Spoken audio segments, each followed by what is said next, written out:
오늘 우리 교회 유치부부터 우리 사부 예배까지 전체 설교의 주제가 근면입니다. 근면. 비슷한 단어, 성실, 열정, 꾸준함, 다 같은 맥락의 단어들이죠. 오늘 목장 모임을 할 때 제가 목자들에게 미리 목장 모임을 이야기하면서 이렇게 얘기했습니다. 저를 보십시오. 양심적으로 나는 이 근면 성실에 대하여서 몇 점인가? 나에 대해서, 내가 본 나에 대해서 나는 성실한가? 나는 부지런한가? 나는 근면한가? 나는 모든 일에 게으르지 않고 열심인가? 예배 시간 내내 설교를 들으면서 여러분 스스로 점수를 평가해서 이따 목장 모임에 같이 함께 쉐어하기를 바랍니다. 자, 저를 보세요. 근면이라는 단어, 어떤 단어는 영어로 풀면 쉬운 게 있고 어떤 단어는 한문으로 풀면 굉장히 뜻 이해가 쉬운 단어가 있습니다. 이 근면이라는 단어를 영어에서는 여러 개의 단어로 쓰는데 첫 번째가 하드워킹입니다. 하드워킹. 두 개 단어가 합성됐다는 거 알겠죠? 하드 플러스 워킹. 아주 힘든 일을 지금 하고 있는 상태. 그런 사람을 향하여서 우리는, 이건 여러분 노가다나 노동을 이야기하는 게 아니에요. 하드워킹은 무슨 일이든지 힘을 다해서 힘든 일이라 할지라도 그 일을 지금 하고 있는 그런 사람들을 뭐라 하냐면 근면한 사람이구나. 하드워킹. 또 이런 단어가 있습니다. 페인스테이커. 이 페인스테이커는 pains, 아픔들, 테이커, 붙잡은 자. 아픔을 붙잡다. 그런데 영어에서는 이거를 성실하다는 사람한테 쓰는 말이에요. 성실하구나 저 사람. 무슨 말이죠? 고난, 역경, 시기, 중상, 모략, 이런 많은 어려움이 있어도 그 모든 고통을 딱 붙잡고 그 길을 걸어가는 사람을 저 사람은 참 근면하고 성실하구나. 굉장히 많은데 하나만 여러분에게 더 이야기합니다. tireless 이렇게 씁니다. 이 tireless는 tire 플러스 less, 피곤하다, 지치다, 그걸 모르는 자예요. less, 잃어버린 자예요. 저 사람은 지칠 줄 모르는구나.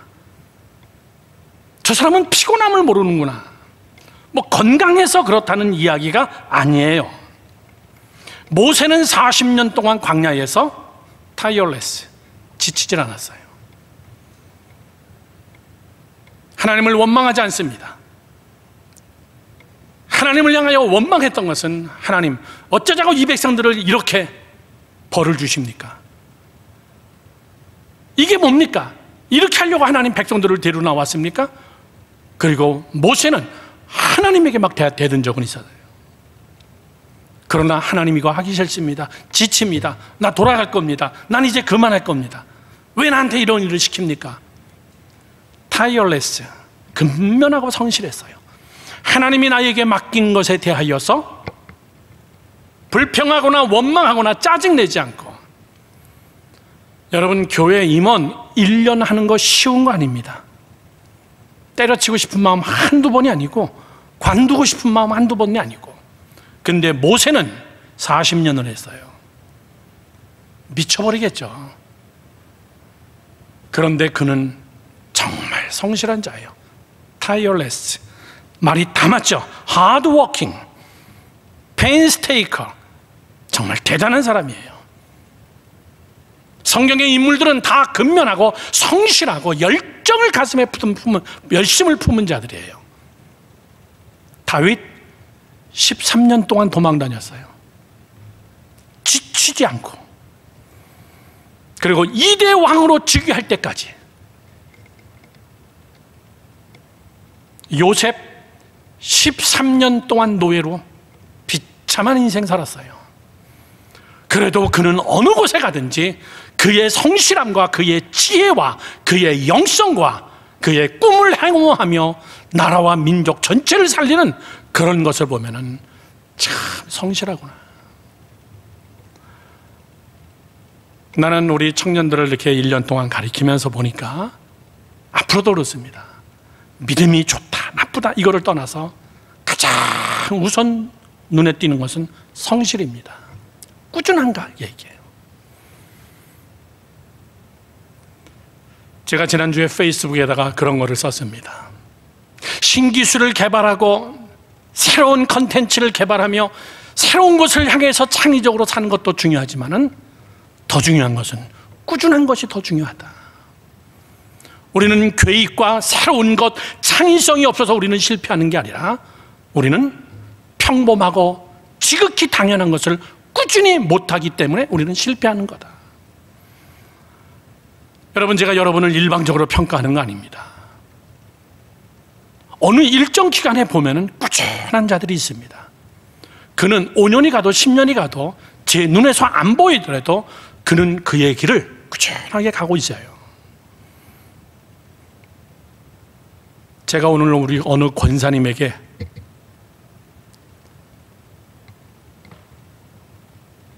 제가 이런 고백을 했습니다. 권사님, 저는 권사님이 너무나 좋아요. 이름도 잘 생각 안 나요. 그러니까 이 권사님이 민망하고 창피해서 아니 왜 그래요 목사님? 그래서 나는 권사님 너무너무나 좋아요. 그렇다고 그 권사님하고 앉아서 제가 차 한 잔 마셔본 적 없고 같이 한번 식사 한번 해본 적 없어요. 근데 저는 그 권사님을 굉장히 좋아합니다. 뭐 때문에?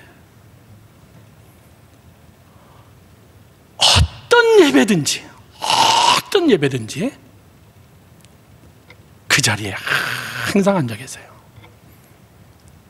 주일 예배든 수요 예배든 금요 예배든 새벽 기도든 그분은 항상 그 자리에 앉아 있어요. 그거 하나예요. 근면, 성실, 자기 자리를 꾸준하게 지키는 자. 하나님은 그런 자를 들어서 쓰십니다.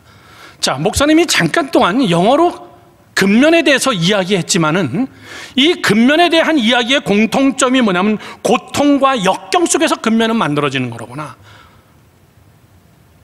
근면과 성실과 열정과 열심은 몇 번 기도해가지고 얻어지는 것이 아니고 쉽게 성실이라는 단어를 쓸 수가 없는 것이고 고난과 역경과 어려움과 아주 하드워킹 힘든 속에서 그의 성실이 나타나는 거예요. 좋을 때는 여러분 다 잘합니다. 그런데 좀 어려움이 오거나 조금 시험 드는 일이 있을 때는 그는 쉽게 무너져 버립니다. 거기서 우리가 성실성이 나타나는 거예요. 오늘 사랑하는 여러분들, 하나님은 어떤 분이냐라고 얘기할 때, 하나님은 어떤 분이냐라고 할 때, 하나님과 통하는 자가 누구냐라고 얘기할 때는 내면이 통하는 것을 하나님의 영성과 통하는 겁니다. 영적으로 하나님과 교통할 때 내면적 교통, 하나님과 통한다고 얘기해요. 그러나 그것이 전부는 아닙니다. 외적인 하나님과의 교통이 있습니다. 그 외적인 하나님과의 교통은 뭐냐면 성실입니다. 왜? 어떻게 목사님이 이렇게 자신 있게 얘기할 수 있습니까? 목사는 설교하면서 성경을 근거로 하기 때문에. 왜냐? 하나님은 열심 있는 하나님이세요. 그래서 하나님도 열심 있는 사람들과 통합니다. 가변수가 많은 사람하고는 하나님은 통하지 않습니다. 언제 어떻게 될지 모르기 때문에, 어떤 기분에 의해 가지고 저가 다 뒤집어 엎을지 모르기 때문에 하나님은 우리의 중심을 보시면서 그가 한결같냐 그 얘기예요. 하나님은 열정, 하나님은 열심을 품은 자들이에요. 하나님 그분에 대한 표현은 이사야서 37장 32절에 이렇게 써 있습니다. 이는 남은 자가 예루살렘에서 나오며 피하는 자가 시온에서 나올 것임이라. 그리고 다 같이 만군의 여호와의 열심히 이를 이루시리다. 다시 한번 보십시오. 이는 남은 자가 예루살렘에 나오며, 뭐죠? 바벨론의 포로로 끌려갔다가 70년 포로 생활했다가 하나님이 그들을 포로에서 해방시켜서 그들을 다시 예루살렘에다가 집어넣을 건데, 피하는 자가 시온산에서 나올 것입니다. 어떻게 그런 일이 있을 수 있을까? 바벨론에 70년 동안 노예로 있으면서 어떻게 그들이 다시 고국으로 해방받아가지고 올 수 있을까? 뭐라고 나왔어요? 맨 마지막에 여호와의 열심히 다 이루시리라. 하나님은요, 성실하신 분입니다. 하나님은 열정이에요. 하나님은 열심히 하시는 분입니다. 그래서 하나님은 열심히 없는 자들, 가변수가 많은 자들, 게으른 자들, 천만의 얘기입니다, 여러분. 하나님은 그런 자들하고 비전 나누지 않습니다. 그러면 우리는 이 성실과 근면과 우리의 실력이 어떻게 갖추어지나?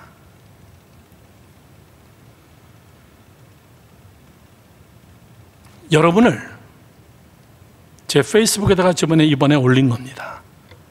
판이 달라야 돼요.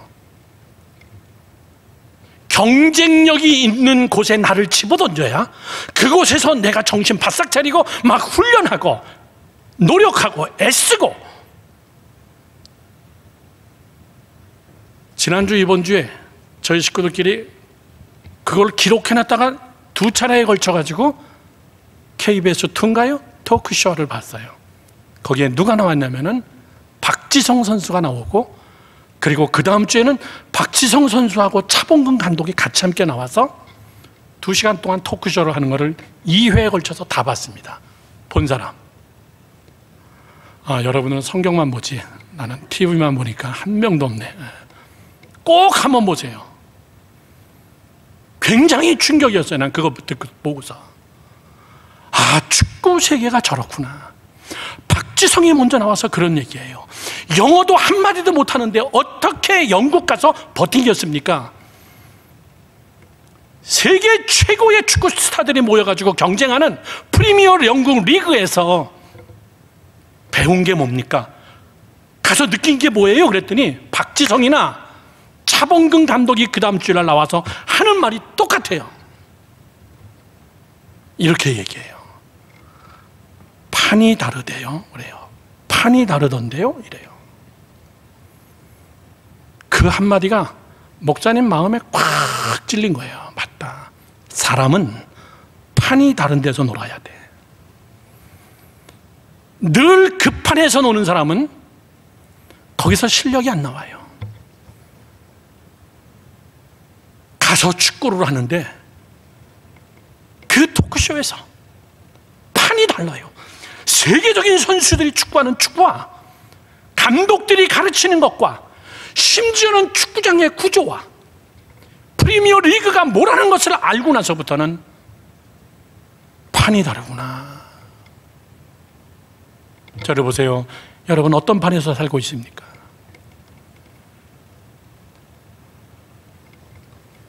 저 축구 굉장히 좋아해요.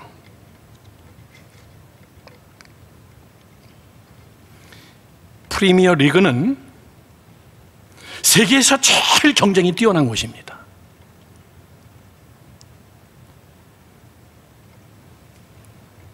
프리미어 리그의 선수로 등록을 하려면 첫 번째, 유럽 선수는 아무 때든지 들어갈 수 있어요. 유럽에서 국가대표 선수는. 그런데 유럽이 아닌 데서 프리미어 리그의 선수로 들어가려면 그 사람이 속해 있는 나라의 피파 순위에 70위 안에 들어가는 나라만 선수가 될 수 있어요. 70위 밖에 있다, 80위, 90위, 120위다, 절대 그가 아무리 축구 잘해도 유럽 프리미어리그에는 못 들어옵니다. 그런데 피파 70위 안에 들어가도 그 선수가 A매치에서 75% 이상 뛰었던 경험이 있어야 돼요.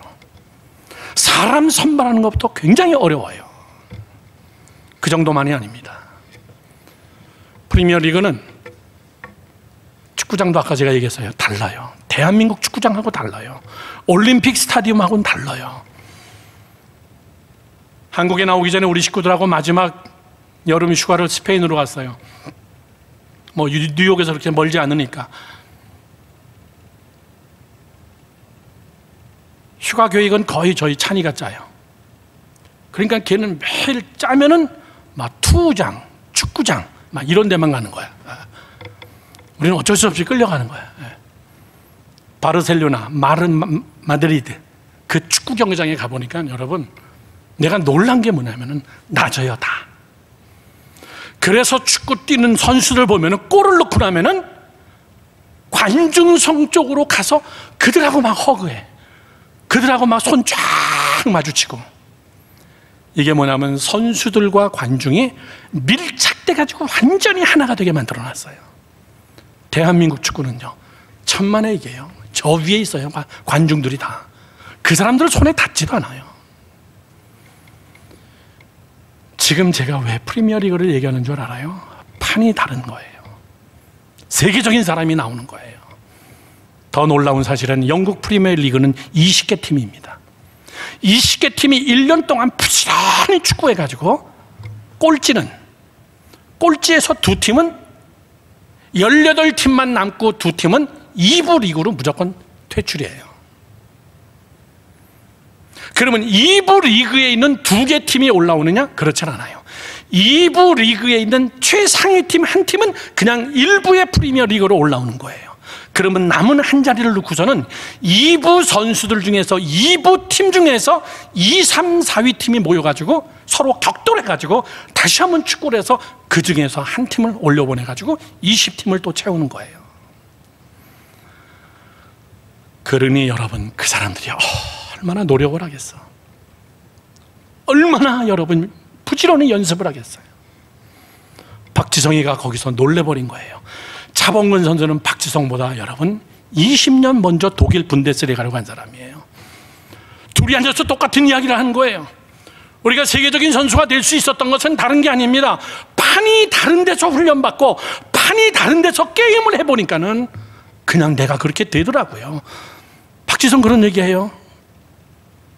나 사실 거기에 있는 선수들하고 비교하면 나 그렇게 잘하는 거 아닙니다. 성실성은, 목사님 보세요, 성실성은 반드시 돈과 연결되어 있어요. 성실한 사람은 절대 가난해지지 않아요. 성실한 사람이 여러분 절대 바닥을 기거나 가난해지지 않습니다. 우리가 잘 아는 여러분 손흥민 선수 요즘 얼마 받는 줄 알아요? 1130억 원 받아요. 얼마인지 모르지? 하도 단위가 크니까 놀라지도 않아. 1년 연봉이 1130억 원에 이 사람의 순위가 16위예요. 그것도 1130억 원의 1년치 연봉을, 왜? 그는 스타이기 때문에. 조사해 봤습니다. 1위 연봉이 누군가? PSG, 프랑스의 생제제르마 팀의 우리가 잘 아는 음바페로, 흑인 선수. 손흥민보다 딱 2배 더 받더라고요. 2,400억을 받아. 1위입니다. 나는 메시나 호날두인 줄 알았어요. 아니야. 2,400억이면 어느 정도의 돈이냐라고 얘기하면은, 대한민국에서 제일 비싼 아파트 가격을 찾아봤더니 79억이더라고. 그러면 80억 치고 30채 아파트를 매년마다 주는 거예요. 30채 아파트를 연봉으로. 30채 아파트면은 아파트 한 동이에요, 한 동. 그거를 매년. 천문학적인 돈이죠. 왜 그렇습니까? 그는 성실한 자이기 때문에. 그 성실을 축구로 입증하고 있기 때문에. 그는 근면한 자이기 때문에. 그 선수들이 노력을 하는데, 축구 골대의 메인 사이드 2군데다가 여기다가 양동이 2개를 걸어놔요. 양동이 2개를 축구 골대의 메인 곡 안에다가 걸어놓고선 그렇게 하고 멀리서 그걸 킥해가지고 여기를 정확하게 맞추는 거예요. 땡땡 소리 나게. 프리킥 할 때 골 누구도 막을 수 없는 골. 프로의 세계가 저런 거라구나. 프로의 세계가. 성실은 이론이 아니로구나. 나는 매주마다 여러분에게 설교할 때마다 가슴이 막 뜨거워. 이 주제들이 얼마나 여러분 기가 막힌 주제예요. 그러면 오늘 우리는 어떻게 성실하냐보다 더 중요한 것은 성실이 뭐냐? 이건 우리가 다 알아요. 근면이 뭐냐? 다 압니다. 그러면 우리는 어디에서 어떻게 성실해야 되냐 그 얘기예요. 젊은 청년의 시절에 여러분이 쌓아야 될 그 성실이 뭐냐 그 얘기죠. 공부 열심히 해라, 아침에 일찍 일어나라, 이런 이야기 초등학교 유치부에서 하는 이야기가 아니에요. 나는 오늘 여러분들에게 3가지 성실을 이야기합니다. 그 성실은 여러분의 파운데이션이에요. 기본기입니다. 차범근 선수하고 박지성 선수가 은퇴한 다음에 차범근 선수는 어디로 갔냐면은 놀랬습니다. 유소년 축구팀으로 갔어요. 한국에 그때는 유소년 축구팀이 없었어.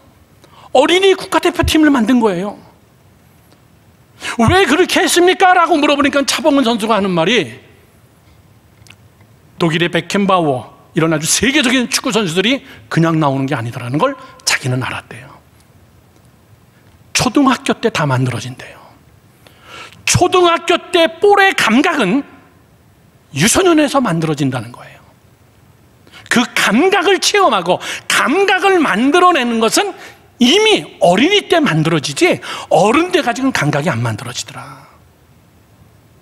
그 말에 또 쇼킹했어요. 맞다. 똑같아요.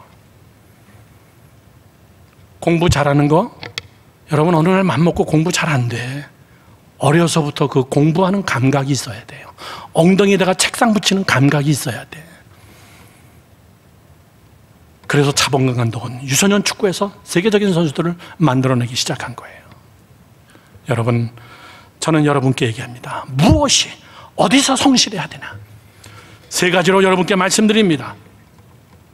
첫 번째, 믿음에 대하여. 믿음이 성실해야 돼. 오늘은 천국, 내일은 지옥, 오늘은 거룩, 내일은 타락. 이게 우리 젊은이들의 약점입니다. 믿음에 대하여, 이 믿음에 대하여라는 말은 제가 가로치고 그런 말을 해놨어요. 하나님에 대하여. 하나님에 대하여. 다 같이 시작. 하나님에 대하여. 여러분, 하나님에 대하여 신실해야 돼요. 하나님에 대하여서 성실해야 돼. 사람을 사귀어도, 여러분 남자친구, 여자친구를 사귀어도 제일 먼저 뭘 봅니까? 저가 정말 변함없이 꾸준하게 날 지금 사랑하고 있나? 그게 제일 중요해요. 기분 좋을 때는 사랑에 고백을 하고 기분 나쁠 때는 막 손찌검을 해대고. 난 매 맞고 데이트하는 남녀들 난 이해가 안 간다.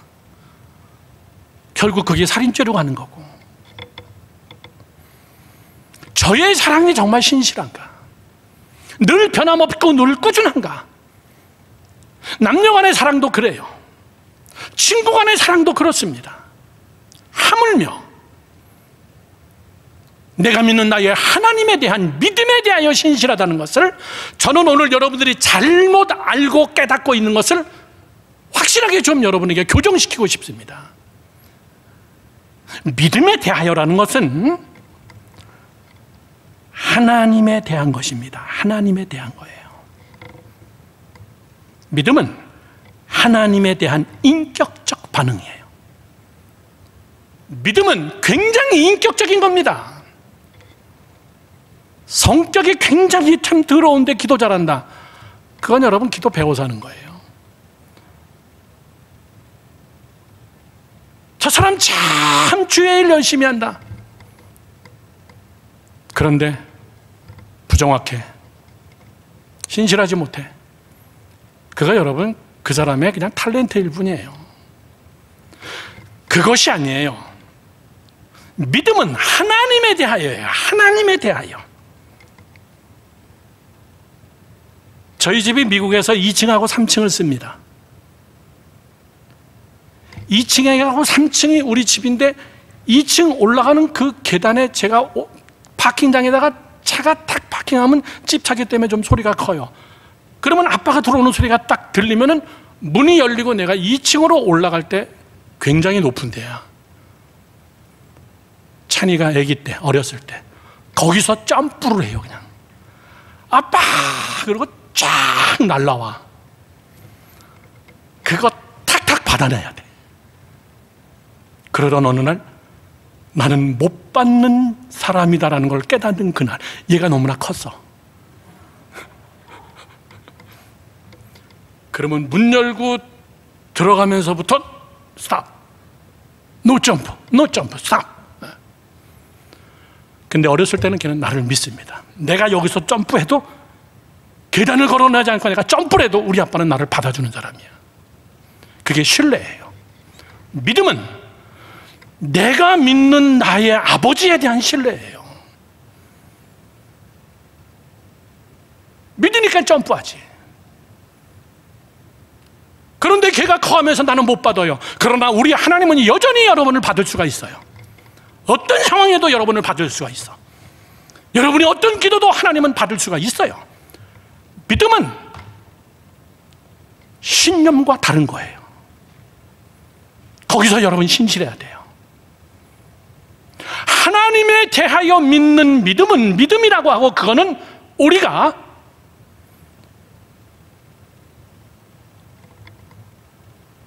신념이 아닙니다. 신념은 내 안에 있는 거예요. 내가 믿는 거. 자, 목사님 보세요. 여러분 이러는 겁니다. 하나님,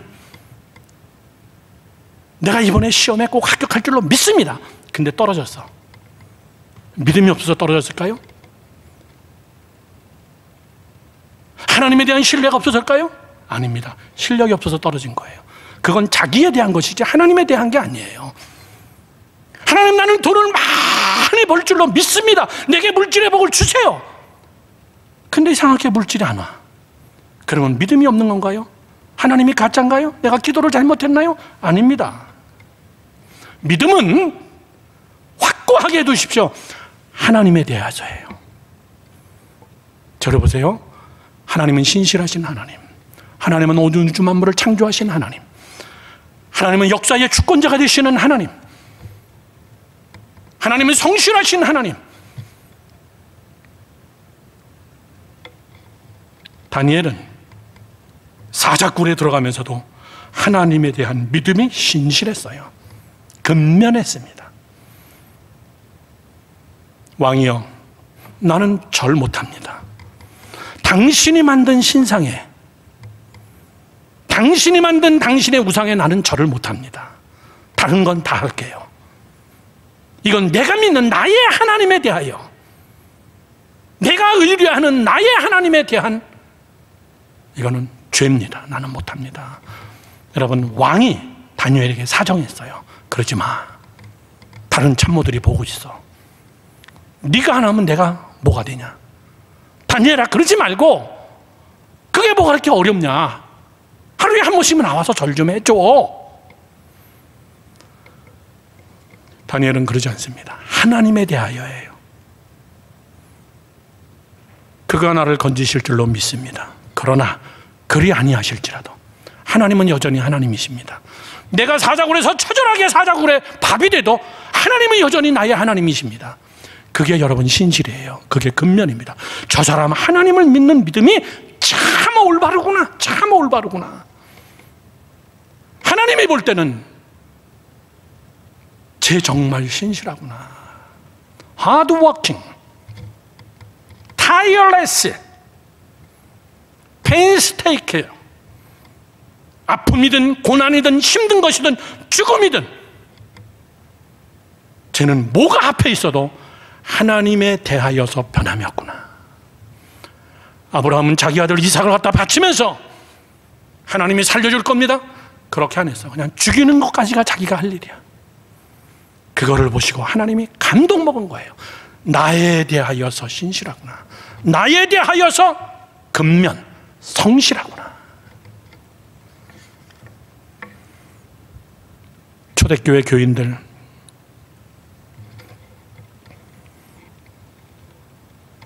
미국으로 출국할 날짜가 다가오니까 비행기 티켓팅을 알아보고 각 나라 코로나 상황을 알아보고 이스라엘을 들어갈 수 있을까 없을까 알아보고, 지난주에 오셨던 이태리 집사님하고 저녁 식사하면서 이태리 관광 문이 열릴까요?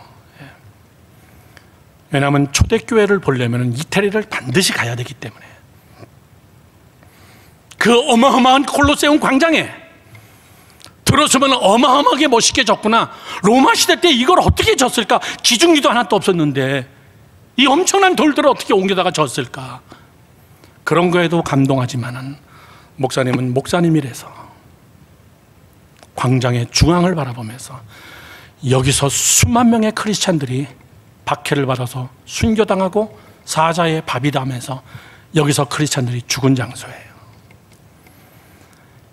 애들이 거들이고 할 거 없이 황제의 아주 고약한 그의 그릇된 그 인성 때문에 크리스찬들을 다 잡아다 콜로세움 광장에다 집어넣고 그 광장을 가득 메운 로마 사람들이, 원로원 사람들이 그거를 쳐다보면서 즐기고 있었어요. 콜로세움 광장이 새빨겠다 그랬어요. 피로. 밤새도록 사자들이, 며칠 동안 굶주렸던 사자들이. 매년 부활주일에는 가톨릭에서 거기서 아침마다 미사를 드려요. 자, 퀘션. 다니엘은 믿음이 좋아서 안 죽었고 초대교회 교인들은 콜로세움 광장에서 수만 명이 저렇게 죽는 거는 믿음이 없어서 죽었고? 그렇지 않아요. 하나님이 구해줬든 안 구해줬든 그것이 결론이 아니라 그들의 행동 그 자체가 하나님을 향하여 늘 신실하구나. 죽어가면서까지도 신실하구나. 여러분, 결국 믿음은 하나님에 대하여 집중하는 거예요. 그 집중력이 근면해야 돼요. 공부 잘하는 게 뭔데요? 한번 책상에 앉으면 시간 가는 줄 모르고 집중해서 공부하는 게 실력이에요. 앉기는 앉았는데 분주한 애들 많어. 잠깐 나가서 또 콜라 한 병 사오고, 공부하다가 잠깐 또 일어나서 라면 하나 또 끓여 먹고, 공부하다가 또 잠깐 나와서 또 핸드폰 하다가, 그러다 보니까 밤 12시 새벽 돼버리는 또 그냥 자는 거야. 사랑하는 젊은이 여러분들, 오늘 본문 11절에 이렇게 써 있습니다. 오늘 본문으로 돌아가서 11절에 부지런하여 게으르지 말고 열심을 품고 주를 섬겨라. 다 같이 시작. 부지런하여 게으르지 말고 열심을 품고 주를 섬겨라, 그 얘기예요. 목사님 오세요. 열심을 품고 주를 섬기는 게 뭔데요? 신약 시대에 제자들이 예수님께 물어봤어요. 예수님, 우리가 주의 일을 하고 싶은데 어떻게 하는 것이 주의 일을 하는 것입니까? 하나님, 어떻게 하는 게 주의 일을 하는 것인데요? 그랬더니 요한복음 넘어가서 6장 28절에서 29절에 이렇게 써 있습니다. 그들이, 제자들이 묻되 우리가 어떻게 하여야 하나님의 일을 할 수 있는 겁니까? 그랬더니 29절에 다 같이 예수께서 대답하여 이르시되 하나님께서 보내신 이를 믿는 것이 하나님의 일이니라. 주의 일 중에서 제일 중요한 것은 예수 열심히 믿는 게 주의 일이로구나. 하나님을 보낸 자를 믿는 게, 믿음이 성실한 것이 주의 일이로구나. 나는 그래서 신앙생활 잘하지 못하는 사람이 봉사할 때가 제일 두려워. 왜? 교회 일은 하다가 보면 반드시 시험 드는 일이 없을 수가 없거든요. 그러면 예지 없이 교회를 떠나버려요. 무엇을 하고 뭘 봉사하고 이런 주의 일보다는 예수님은 뭐라 그러냐면 너는 무엇보다도 신앙생활, 믿음, 말씀으로 너를 키우는 거, 하나님을 믿는 거, 그거에 열심을 내, 그거에 신실해야 돼, 그거를 견고하게 해야 돼. 그게 신실하지 못한데 여러분, 다른 봉사하다가 보면 시험 드는 거예요. 기분 나쁜 거예요.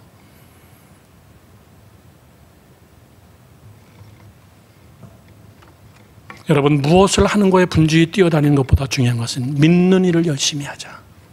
믿는 것도 꾸준하게 잘 믿자. 성경도 꾸준하게 읽자, 그 얘기예요. 목사님은 참 아쉽더라고요. 성경 공부 몇 달 동안 죽으라고 해놓고 1년 성경 공부 쉬었다가 다시 개강했는데 5명 나왔어. 그래도 목사님은 실망하지 않아. 정말 열심히 남은 세 주, 구약을 끝내는 게 남은 3주 남았어요. 어저께 특강하면서 1시간 반 이상 특강하면서 그렇게 하고 7월 달에 신학으로 넘어갑니다. 제가 처음 시작할 때 그랬죠. 53명이 등록했는데 이 중에서 10%는 떨어집니다. 10%가 아니라 10%만 남았어요.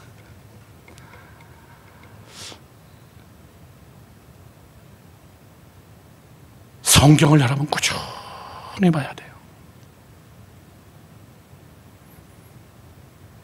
하나님의 말씀을 여러분 꾸준히 읽어야 돼요. 어느 날 시간 있을 때 한 번 읽는 게 아니에요. 두 번째입니다. 두 번째는, 첫째는 믿음에 대하여서 신실해라. 두 번째는 소망에 대하여서 신실해라.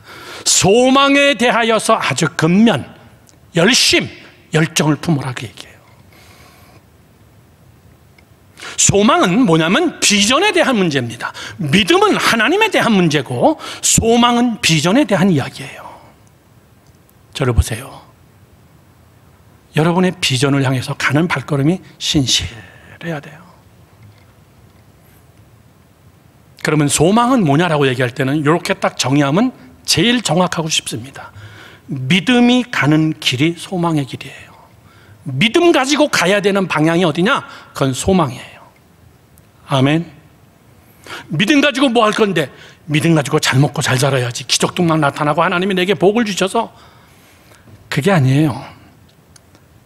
하나님이 우리에게 믿음을 왜 주시냐면 믿음은 하나님의 선물인데 그 믿음 가지고 소망을 향하여 가라, 그 얘기예요. 믿음 가지고 가는 길이 그것이 소망이에요. 중요한 말은 뭐냐면 그 소망이 내 소망이냐 하나님의 소망이냐, 그 얘기예요. 하나님의 소망일 때 우리는 그것을 비전이라고 얘기하고 내 소망이라고 얘기할 땐 그건 야망이라고 얘기하는 겁니다. 우리 설교 끝나고 그 찬송 부를 거예요. 지우한테 어저께 카톡하면서 지우야, 우리 이 찬송 부르자. 마지막에 하나님의 꿈이 나의 비전이 되고, 하나님의 꿈이 나의 비전이 되고, 그 말이 지금 제가 설교하고자 하는 이 내용이에요. 내 꿈 따로 하나님의 꿈 따로가 아니라 하나님이 품고 있는 하나님의 비전이 뭔가, 왜 그분은 나를 구원시켰고 왜 나에게 믿음을 주셨을까? 야, 내 비전의 가치다, 내 비전의 동역자가 되어다오, 그거예요. 하나님의 꿈을 이루는 동역자, 하나님의 비전을 이루는 하나님의 비전이 나의 꿈이 되는 거예요. 여러분, 오늘 여러분 확실하게 잘 구별해 놓으세요. 목사님에게 이런 거 물어보는 사람이 많아요. 목사님, 저는 아직 비전을 못 찾았습니다. 아니에요. 직업을 못 찾은 거예요. 비전은 우리 모두는 다 same thing, 다 똑같아요. 우리 비전은 다. 우리 비전은 뭡니까? 하나님의 소망을 이루는 거예요. 직업은 무엇이나 괜찮아요. 죄만 되지 않는다면은 그 직업 가지고 우리는 먹고 살면서 그 직업 가지고 우리는 궁극적인 비전은 하나님의 소망을 이루어드리는 거예요. 하나님의 소망은 뭡니까? 구약 첫 시간에 얘기했어요. 성경 전체의 주제가 뭐라고요? 하나님의 나라예요. 하나님의 소망입니다. 하나님이 잃어버린 백성들을 찾기를 원하고, 하나님이 통치하기를 원하시고, 하나님이 우리에게 법을 주셨는데 이 말씀대로 내 백성들이 살았으면 좋겠고, 그리고 저들이 거하는 그 땅을 내가 축복해 주길 하나님은 원하는 거예요. 이게 하나님의 소망입니다. 하나님의 비전이에요. 여러분, 어렵게 생각하지 마세요. 직업과 비전을 똑같이 생각하지 마요. 직업은 여러분이 잘하는 것 중에서 먹고 살 만한 걸 해요. 그 직업은 또 바뀔 수가 있어요. 그러나 우리 모두의 소망, 우리 모두의 비전은 하나님의 꿈이 내 꿈이 되는 거예요. 12절에, 오늘 본문 말씀 12절에 이렇게 써 있습니다. 소망 중에 즐거워하며 환난 중에 참으며 기도에 항상 힘쓰라, 이렇게 써 있어요. 다시 한번 다 같이 시작. 소망 중에 즐거워하며 환난 중에 참으며 기도에 항상 힘쓰라. 하나님의 비전이 나의 비전이 되기 위하여서는 소망 중에 즐거워하라, 그 얘기예요. 들어보세요. 예수 믿는 게 즐겁지 않으면 예수 믿는 것처럼 힘든 거 없어요. 예수 믿는 게 해피하지 않으면은 주일날이 고역이야. 아, 이거 또 가야 되고, 안 갈 수는 없고, 안 가면 괜히 사고 날 것 같고, 찜찜하고, 또 안 가면 또 목자 전화 올 텐데, 목사님 또 카톡 올 텐데. 여러분, 다시 한번 그 성경 구절, 소망 중에 즐거워하며, 내가 믿음으로 가야 되는 하나님의 소망을 이루는 이 길을 갈 때는 소망 중에 즐거워하며 환난이 오는 겁니다. 환난이 오면 그걸 참아내면서 여러분 힘들어요. 교회 신앙생활하면서 여러분 쉽지 않습니다. 이런저런 사역도 있습니다. 같이 함께 부딪힐 때도 있어요. 근데 참어요. 품고선 얼굴에 나 시험 충만, 이렇게 장 목사님이 늘 하시는 말씀. 참고 탁트리지 말고 인내하고. 왜? 우리 모두 다 하나님의 비전 메이커들이기 때문에. 그 다음에 어떻게 알아? 기도에 항상 힘쓰라. 여러분, 왜 기도에 힘써야 되는 줄 아십니까? 기도가 없으면은 방향을 잃어버려. 기도가 없으면 방향을 잃어버려요. 매주 화요일마다 부모님들 모여서 기도회 하는데, 목사님은 기도하면서 몇 명 온 거 중요하지 않습니다. 한 8명 부모님들 오셔서 같이 함께 기도하는데, 기도의 온도가 매주마다 올라가고 있다는 것을 느껴져요. 그 소리가 높아지고 간절함이 커지고, 여러분들을 위해서, 자녀들을 위해서 기도하는 그 부르짖는 소리가 점점 커지고 있어요. 기도하지 않고서는 안 돼요. 마지막 세 번째입니다. 믿음 나왔습니다. 소망 나왔습니다. 마지막 뭐 나와야 돼? 그렇죠. 사랑 나와야 됩니다. 사랑에 대해서 여러분 근면, 성실해요. 좀. 사랑에 대하여서 좀 성실해라. 이 사랑에 대하여서는 것은 이웃에 대한 겁니다. 믿음은 하나님에 대하여, 소망은 비전에 대하여, 사랑은 이웃에 대하여. 너 신실하라, 그 얘기예요. 믿음, 소망, 사랑, 이 세 가지는 항상 같이 갈 것인데, 여러분, 세 개 단어를 절대 떼어놓으면 안 돼요. 믿음 이야기할 때 소망 같이 이야기해야 돼요. 저의 믿음이 소망을 향하여 가고 있냐? 소망 얘기할 때 저가 믿음으로 그 소망을 가고 있느냐? 사랑을 이야기할 때 소망의 결과가 사랑이 되고 있느냐? 이게 반드시 서로 여러분 조화가 돼야 돼요. 저를 보세요. 목사님 미국에서 교회 이사를 6번을 한 사람이야. 교회 이사 여러분 쉬운 게 아니에요. 의자부터 시작해가지고 피아노까지 싹 다 들고 이사 가는 건, 한 가정집 이사 가는 거 비교가 안 돼. 이사 가기 전에 다시 또 리노베이션 또 해야 되고. 그러다 보니까는 제가 공사를 잘해요. 딱 보면 압니다. 마지막 유대인 회당을 사서 완전히 다시 HB만 놔두고 리노베이션을 다시 할 때 나는 배운 게 굉장히 많아요. 모든 건물은 수평이 맞아야 되는구나, 수직이 맞아야 되는구나. 그거 그렇게 중요한 것 같지 않고 그냥 싸우면 될 것 같은데, 그걸 아주 센시티브하게 수직, 각도를 딱 맞추고 수평자로 그걸 맞추고.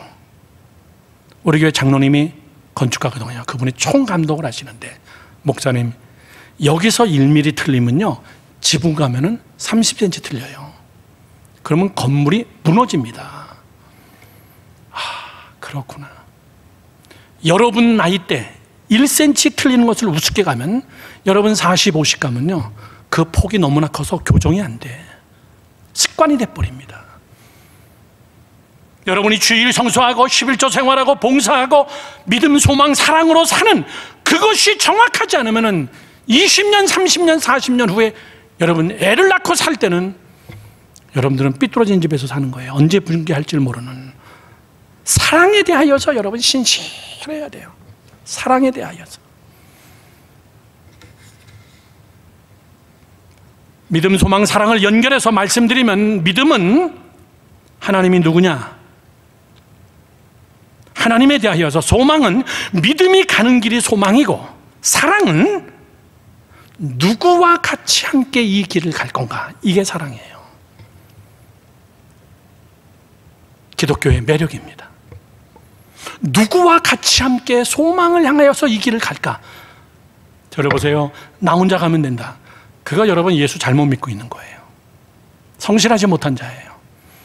나 혼자 예수 믿고 나 혼자 구원받고 나 혼자 하나님의 소망을 이루어드리는 난 사역자가 되면 되는 것이고, 천만의 이야기예요.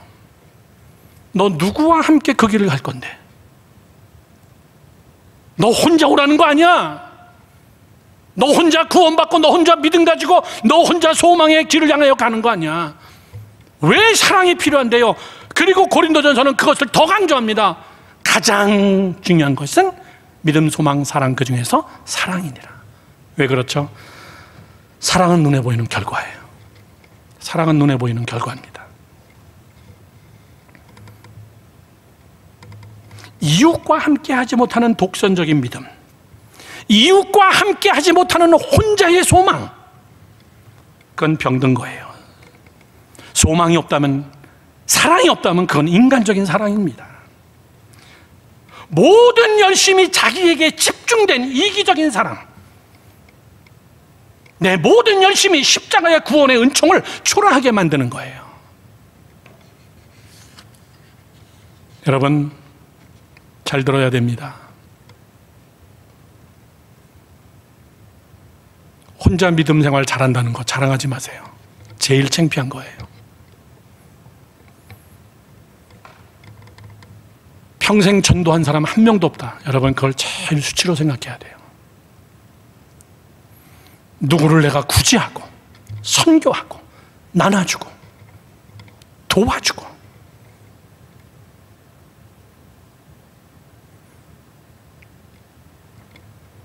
우리 새롭게 찬양단하는 해인자매 고모들이 은수저를 이만큼 보내서 숟가락하고 젓가락하고, 목사님 이거 산소 생성기만 보내는 거에 써주세요. 부활절에 오셨어요. 우리 연합예배. 그리고 반지를 빼가지고 반지 2개하고 같이 저한테 보내왔어요. 와, 그거 많대. 팔아보니까 100만 원이 넘어가. 숟가락 젓가락이. 굉장히 저는 감동이었어요. 그거 사진 찍어서 페이스북에 올렸어. 선교사님들에게 이런 돈이 모여서 산소 생성기가 간 거예요. 한 대 200만 원이 넘고 4대 보내는데 1000만 원이 넘는 이런 돈이 모여서 간 거예요. 사랑이 꽉 찬 성물이에요. 네팔 대사관, 영사들, 선교사님들 사진 찍어서 저에게 감사하다고 보내줬어요. 여러분, 나 혼자 예수 열심히 믿는 거 프라우드한 게 아니라 수치라는 걸 알아야 돼요. 누구 한번 여러분 사랑해보지 못하고 구제해보지 못하고 전도해보지 못했다면 여러분 그건 뭔가 사랑이 빠진, 사랑에 대해서 성실하지 못한 거예요. 고린도전서 13장 1절에서 3절은 우리에게 이렇게 합니다. 잘 알죠? 내가 사람의 방언과 천사의 말을 한다 할지라도, 상당히 신령하죠? 근데 사랑이 없으면 뭐다? 소리나는 구리와 울리는 꽹과리다. 무슨 말이에요? 그 기도 다 고성방가다 그 얘기예요. 하나님하고 상관없는. 두 번째는 이렇게 얘기합니다. 내가 예언하는 능력이 있어 모든 비밀과 모든 지식을 알고 산을 옮길 만한 모든 믿음이 있을지라도, 대박, 와, 산을 옮겨. 사랑이 없으면 내가 아무것도 아니다. 내가 아무것도 아니다. 여러분, 이 구절을 잘 해석해야 됩니다. 사랑이 없는 사람도, 성격이 거지 같아도, 독선적이고 이기적인 사람 같아도 여러분, 은사는 나타나요. 은사는 나타나지만 그 사람은 아무것도 아니다, 그 얘기예요. 더 기가 막힌 것은 3절에 내가 내게 있는 모든 것을 투지하고 내 몸을 불사르게 내어줄지라도 사랑이 없으면 내게 아무 유익이 없느니라, 이 얘기예요. 다시 한번 볼까요? 2절 말씀에 이렇게 써있죠. 내가 예언하는 능력이 있습니다. 와, 대박이다. 비밀과 모든 지식을 아는 영적 지혜의 능력이 있고 산을 옮길 만한 엄청난 능력이 있어도 사랑이 없으면 내가 아무것도 아니다. 예수님이 어느 여인과 대화할 때 그랬어요. 예수님, 나는 예언도 하고 귀신도 쫓고 엄청난 능력을 나타냈습니다. 그랬더니 예수님이 뭐라 그래요? 나는 너가 누군지 아무것도 모르겠다. 내게서 물러가라. 이 구절 여러분 너무나 심각한 거예요. 예수님도 모르는 사람이 어떻게 귀신을 쫓지? 예, 쫓을 수 있습니다. 왜? 하나님이 그를 은사로서 그를 귀신을 쫓게는 할 수 있어도 그는 하나님하고 상관없어요. 예수님이 나는 너 아무것도 몰라. 내가 열심히 예배 사역하고 내가 열심히 교회에서 봉사하고 하나님이 여러분 모를 수 있습니다. 여러분, 귀신을 쫓고 예언을 한 자도 모르는데 내가 교회에서 봉사 조금 한 거 가지고 하나님이 꼭 아실까? 여러분, 그건 심각하게 생각해 봐야 돼요. 뭐가 없다? 사랑이 없을 때는. 믿음과 소망과 사랑이 없을 때는. 그 다음에 사랑은 오래 참고, 사랑은 온유하고 덮어주고 감싸주고 오래 참아가며. 결론은 맺습니다. 믿음과 소망과 사랑은 선한 일을 위해서 하나님이 주셨다, 이렇게 써 있어요. 선한 일을 위해서. 디도서 2장 14절 말씀에 이렇게 써 있습니다. 오늘 결론입니다. 천천히 읽을게요. 그가 우리를 대신해요. 그가 누구죠? 예수님이시죠? 우리를 대신하여서 자기를 십자가에서 못 박혀 죽으시고 우리에게 주심은 모든 불법에서 우리를 속량, 구원하시고 우리를 깨끗하게 거룩하게 하셨는데, 그 이유는 뭐냐면은 선한 일을 열심히 하는 자기 백성이 되게 하기 위하여서. 아멘이십니까? 아멘. 다시 한번 읽을게요. 예수님이 우리를 대신해서 십자가를 지시고 죽으셔서 불법 가운데 있는 우리를 하나님의 자녀로 속량하여서 우리를 삼아주시고 깨끗하게 하사 나를 거룩한 하나님의 백성으로 만드신 이유는 마지막이죠. 선한 일을 열심히 하는 자기 백성을 삼기 위해서. 그런데 구원받고 거룩하게 됐는데 선한 일을 안 해. 사랑이 없어. 자기밖에 몰라. 맨날 할렐루야야. 하나님이 날 구원해 주셨어. 나 같은 죄인 살리신 주의 은혜 놀라워. 맨날 찬양하는데 선한 일을 안 해.